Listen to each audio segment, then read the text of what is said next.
guys, how you doing? Today we have a special guest with us.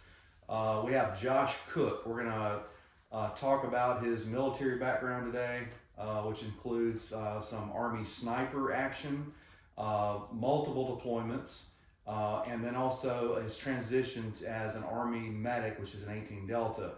And this is a dual road, maybe not simultaneous, but it is a role that he's had, and I want to really do a deep dive in your shooter role and also your lifesaver role. We also have our co-host, Sergeant Major Lane Evans, retired Army/Air Force.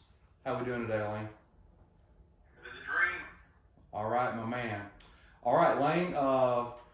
Let's just do a deep dive now. You want to go ahead and talk to Josh about our first topic today?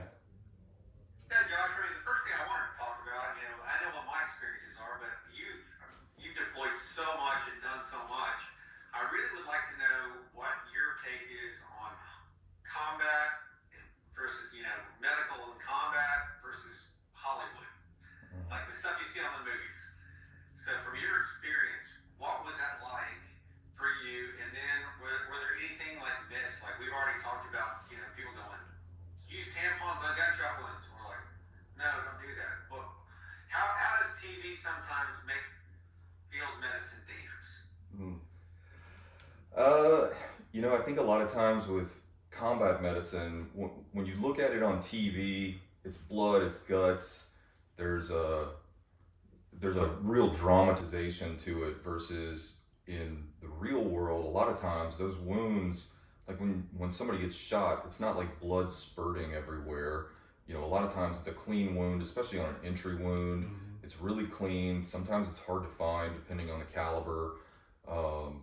And a lot of times people get shot, and if it's a flesh wound, like a lot of guys don't even notice it for a while. Somebody else might notice it. So there's not like somebody screaming in pain a lot of times.